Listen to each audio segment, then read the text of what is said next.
আসসালামু আলাইকুম, আমি মোহাম্মদ আবু সাইম আপনাদের সামনে হাজির হয়েছি ম্যাথল্যাবের নবম লেকচার নিয়ে। আজকে আমরা আলোচনা করব ইফ, ইলস এবং ইলসিফ সম্পর্কে। তো প্রথমে জেনে নিই ইফ কিভাবে কাজ করে। তো ইফের ভিতরে যে লজিক্যাল এক্সপ্রেশনটা থাকবে, যদি সেটা সঠিক হয় তাহলে সে পরবর্তী স্টেটমেন্টটা এক্সিকিউট করবে, আর না হলে সে প্রোগ্রামটা ক্লোজ করে দেবে। তো আমি এটা বোঝানোর জন্য একটা এক্সাম্পল নিলাম। আমি এখানে একটা ইনপুট হিসেবে একটা ভেরিয়েবল নেব, যে ইকুয়াল টু লিখলাম ইনপুট এবং এখানে লিখলাম ভ্যালু।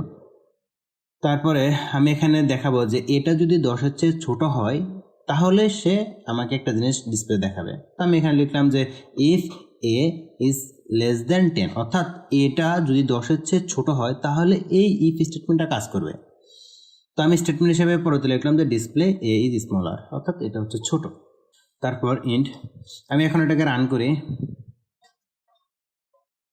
তো আমি প্রথমে দিলাম 3, এই যে 3টে হচ্ছে 10-এর চেয়ে ছোট, অর্থাৎ এটা হচ্ছে স্মল, অর্থাৎ এই স্টেটমেন্টটা এক্সিকিউট করতেছে। তো এখন আমরা দেখব হচ্ছে ইলস সম্পর্কে। তো ইলসের কাজ হচ্ছে, যদি এই স্টেটমেন্টটা যেমন ইফের এই স্টেটমেন্টটা যদি লজিক্যাল এক্সপ্রেশনটা যদি সঠিক না হয় তাহলে সে চলে আসবে ইলসে, এবং ইলসে এখানে যে স্টেটমেন্ট থাকবে সে সেটা এক্সিকিউট করবে। আর যদি ইফের স্টেটমেন্টটা যদি সঠিক হয় তাহলে সে এই স্টেটমেন্টটা এক্সিকিউট করবে, তখন আর ইলসে যাবে না। এই প্রোগ্রামে এখানে এলস লিখে তারপর আমি এখানে যদি প্রিন্ট করলাম যে ডিসপ্লে এটা হচ্ছে লার্জার, অর্থাৎ আমি যে ইনপুটটা দেবো সেটা যদি এই 10-এর চেয়ে ছোট না হয় তাহলে সে আমাকে এটা প্রিন্ট করে দেখাবে। এটা হচ্ছে এলসের কাজ। তো এটাকে এবার রান করি। এখন আমি ইনপুট হিসেবে দিলাম 12, তো এটা যেহেতু 10 চেয়ে বড় সেখানে প্রিন্ট করে দেখাচ্ছে এটা হচ্ছে কি লার্জার। আমরা আরও কিছু ভ্যালু দিয়ে দেখি, যেমন আমি এখানে 3 দিলাম তখন সে আমাকে এইজ স্মলার প্রিন্ট করে দেখাবে।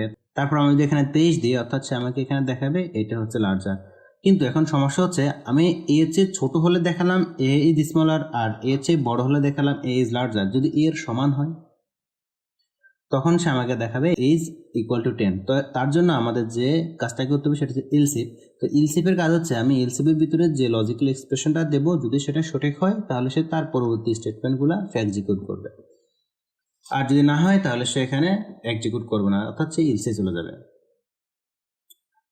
তো আমি এখানে লিখলাম যে else if A is equal 10, অর্থাৎ এটা যদি 10টা যদি এর সমান হয়, এ যদি 10-এর সমান হয় তাহলে সে এই স্টেটমেন্টটা কাজ করবে।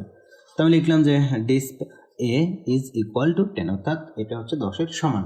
তো আমি এবার এই প্রোগ্রামটাকে রান করি এবং ইনপুট দিলাম 10, তাহলে যে এখানে চলে আসছে এ ইজ ইকুয়াল টু 10। তো এটা যদি আমি আবার রান করি তাহলে যেখানে আমি যদি ইনপুট দিই ইকুয়াল টু 12, অর্থাৎ এটা হচ্ছে বড়, সে আমাকে দেখাচ্ছে এজ লার্জার। তারপর আমি যদি আবার দেখতে চাই যে এখানে ইনপুট যদি 3 তাহলে সে আমাদের দেখাচ্ছে এজ স্মলার। তো আজকে লেকচার এই পর্যন্তই। ধন্যবাদ সবাইকে, দেখা হবে পরের টিউটোরিয়ালে।